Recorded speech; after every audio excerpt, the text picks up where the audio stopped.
پاکستان تحریک انصاف کے رکن قومی اسمبلی محمد اکرم چیمہ کے فنڈ سے ترقیاتی کاموں کا سلسلہ جہاں جاری ہے، وہیں ضلع کورنگی میں لوگوں کو سہولیات کی فراہمی پہنچانے کی کوشش کی جا رہی ہے، جہاں سابق چیئرمین کی طرف سے لوٹ مار کے بعد 4 سالوں کے فنڈ غائب ہونے کے باوجود بھی حکومتی سطح پر خاموشی ہے، تاہم کوئی بات نہیں۔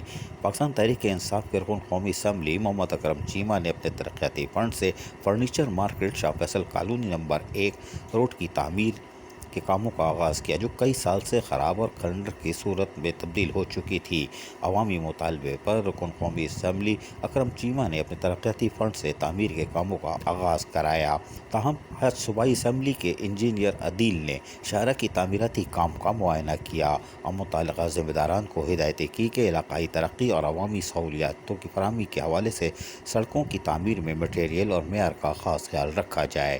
اس موقع پر انجینئر عدیل خان رکن سندھ اسمبلی پاکستان تحریک انصاف نے علاقہ مکونی سے بات چیت کرتے ہوئے کہا کہ عمران خان کے ویژن پر عمل کرتے ہوئے عوام کو بنیادی سہولیات ان کی دہلیز تک پہنچائیں گے۔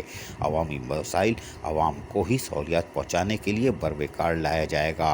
انہوں نے کہا کہ بہت جلد ترقی کے ثمرات عوام تک پہنچیں گے اور یہ تو ٹیلر ہے جو رکن قومی اسمبلی اکرم چیمہ کے فنڈ سے آج شاہ فیصل کے لوگوں کو 4 سال بعد سہولتوں کی فراہمی کا ہم نے آغاز کر دیا ہے۔ انہوں نے کہا کہ ملک لوٹنے والے چوروں لٹوروں کا مکمل احتساب کریں گے۔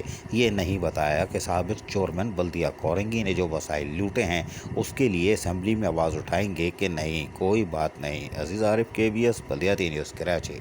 ایسی ہی خوبصورت ویڈیوز فیوچر میں حاصل کرنے کے لیے ریڈ بٹن پر کلک کر کے اور بیل آئیکن کو پریس کر کے ہم سب کے سبسکرائبر بننا مت بھولیے۔